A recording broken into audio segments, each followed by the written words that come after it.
Shotsuki, November Shotsuki service, and then this is the annual Kaikyoki service. And so I think, all of you know the Shotsuki service is a monthly service where we remember and express our gratitude to our loved ones who've passed away this month. But maybe some of you aren't so familiar with the annual Kaikyoki service.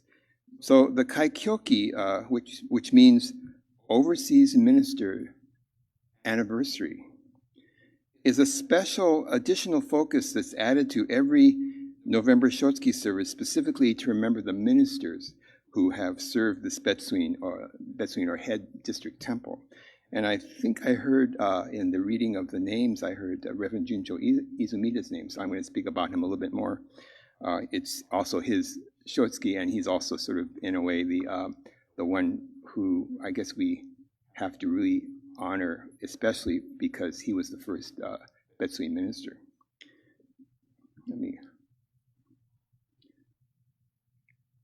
So this is the, I'm going to show you the Kaikyoki list.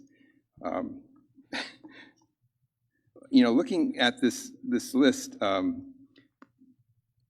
it's kind of a long list, but all of these ministers were either staff ministers assigned to this Betsuin temple, or were also the Rinban, or head minister of this temple.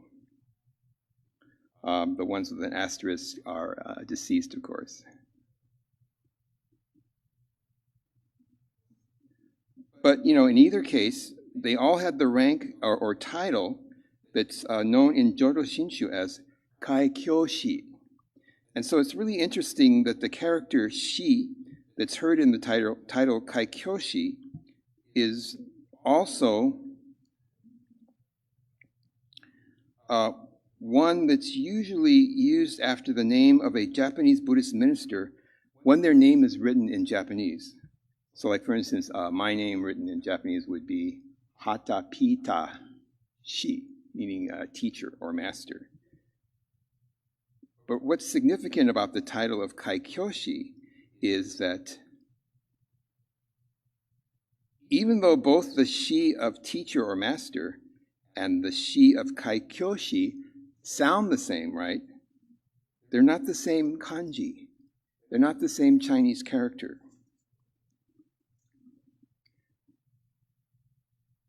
Here you see your current staff minister, Reverend Mayuki Nagamine.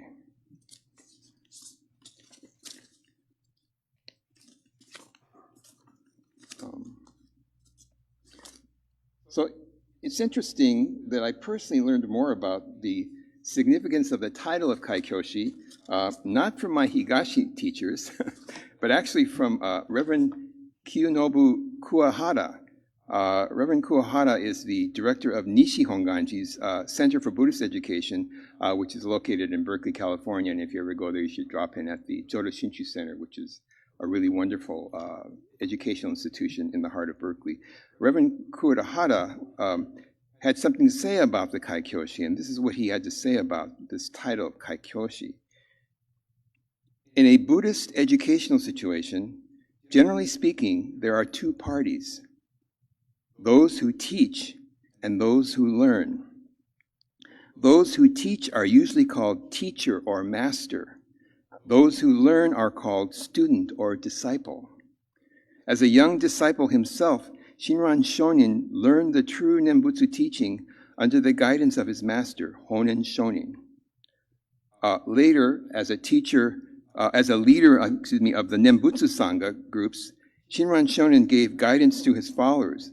And we don't know the exact figure, but I think most people would say, most historians would say, there were huge numbers of people that received guidance and inspiration from Shinran Shonin as their master. However, despite this historical fact, there's an interesting quote from Shinran Shonin himself in the Tanisho, where Shinran says, "For myself, I do not have even a single disciple." So in many Buddhist traditions, it is believed that masters play an important or even decisive role in their disciples' attainment of enlightenment. And according to this traditional understanding, a master would be the one who enables his or her disciples to attain shinjin, which is the decisive cause of attainment in our Jodo Shinshu tradition. Shinran Shonin, however, did not think that way. He believed it was Amida Buddha, a symbol of the Dharma, the power beyond our self-power that directs Shinjin to us. Amida Buddha is the one who plays the decisive role in our attainment. Therefore, Shinran Shonin thought that he was not a so-called master in the traditional sense. Thus, he had no disciples whose attainment was controlled or determined by their human master. Shinran Shonin's unique understanding is reflected in the actual titles of Jodo Shinshu ministers.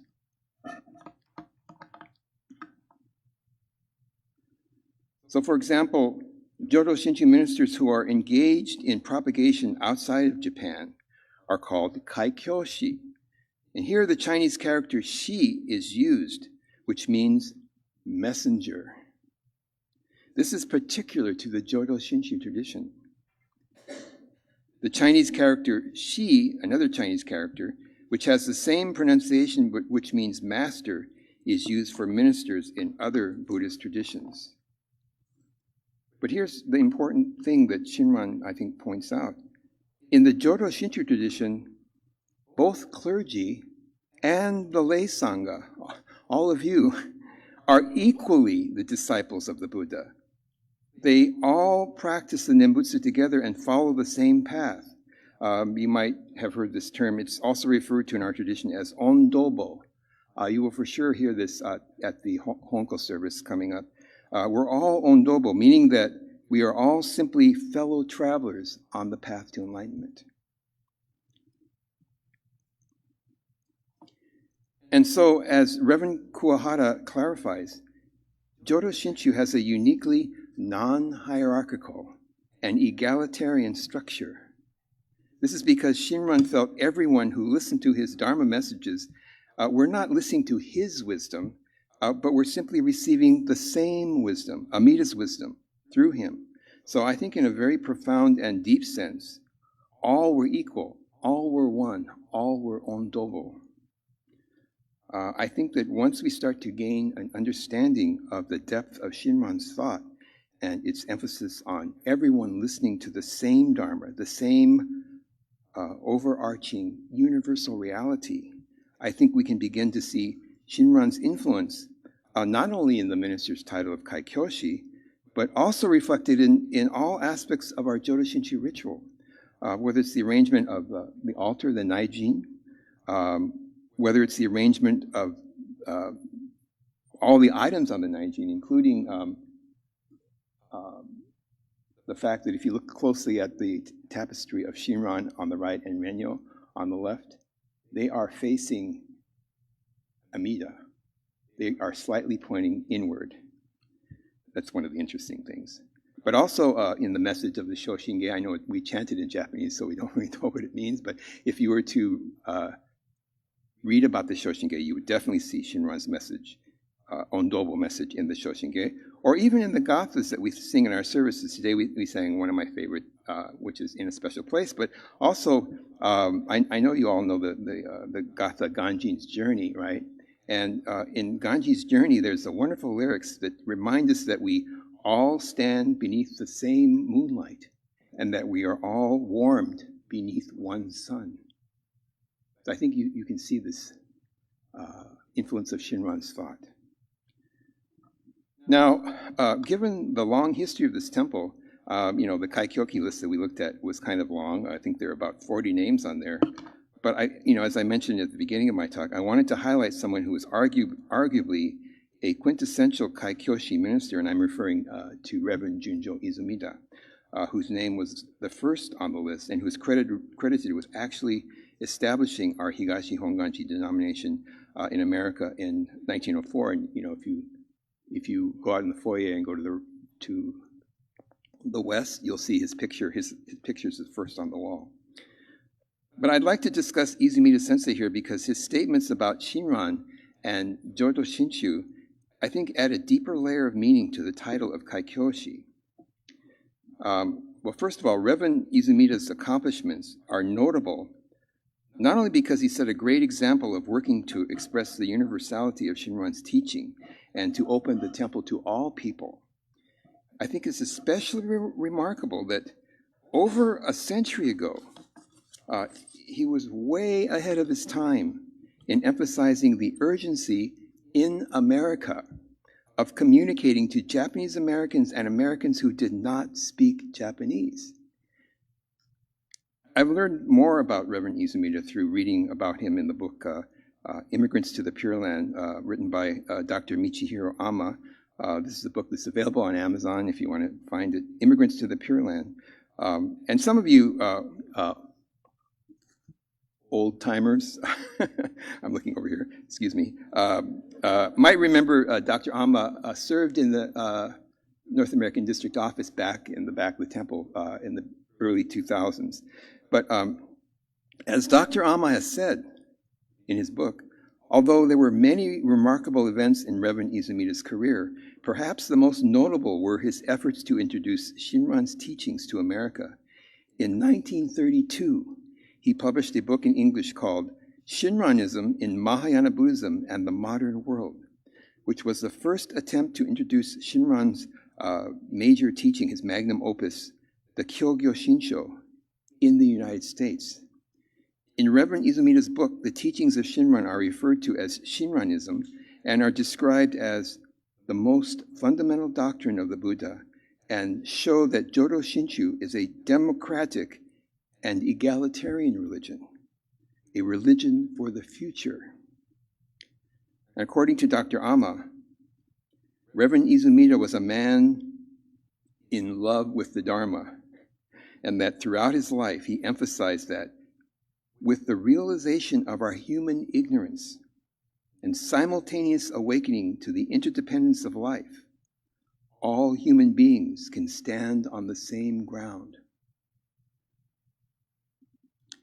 Now, interestingly, Reverend Izumida actually referenced that same passage that Reverend Kuwahara had referenced earlier, which is Shinran's well-known statement that, quite unlike other Buddhist masters, he, Shinran, felt he had no disciples.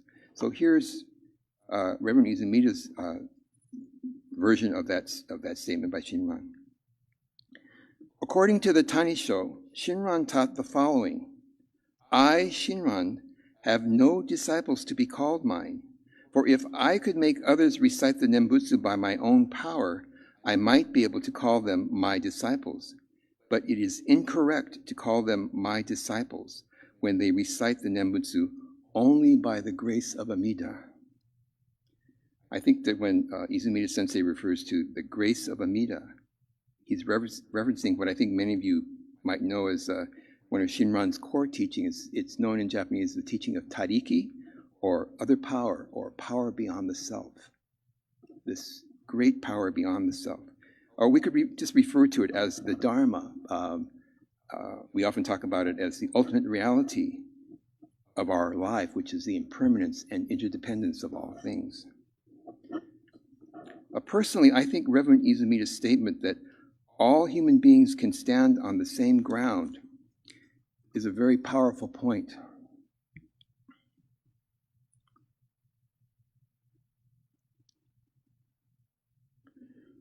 Now, I think we're all familiar with the basic Buddhist teaching known as the three poisons. Do all of you heard you're all aware of the three poisons? You've heard that before, right? The three poisons are greed, anger, and ignorance. Of the three, and I think as Izumida Sensei himself seems to imply, it's arguably ignorance that is the most basic poison. So in Buddhism, ignorance refers to mistakenly believing that we each have a permanent, independent self or identity, that we each have an identity that's completely separate from everyone else's identity. According to the Buddha, this mistaken belief, this ignorance, is at the heart of all human suffering. So Buddhism encourages us to critically examine our limited, skewed way of thinking, realize our mistake, and then simultaneously awaken to the greater reality much bigger than our limited self-centered reality. I think this is the essence of the Dharma, the ultimate reality that all life is not independent, but interdependent. All life is interconnected. As Izumida Sensei had said, with the realization of our human ignorance and simultaneous awakening to the interdependence of life, all human beings can stand on the same ground. So to me, although it's only one kanji character, the shi of kaikyoshi that we discussed earlier, I think ultimately reflects the core essence of not only Jodo Shinshu, but of Buddhism in general. The shi of kaikyoshi does not mean teacher or master, but messenger. So in other words, this title is conferred upon those who see their own human limitations within. And by the way, not once, but over and over and over again as these limitations keep coming up. These ego problems keep coming up.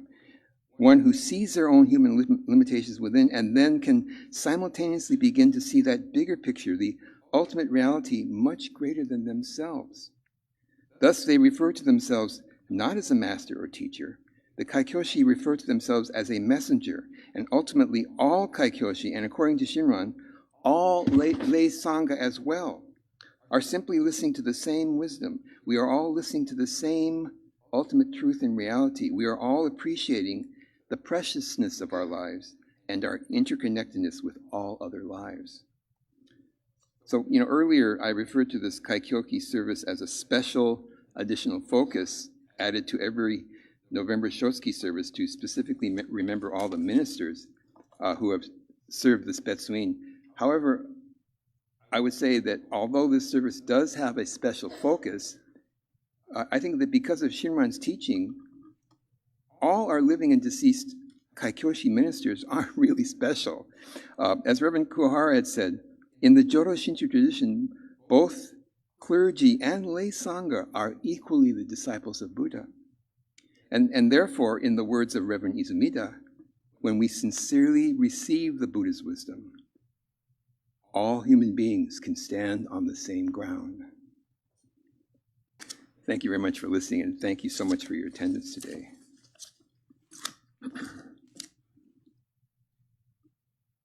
Namo Buddhaya.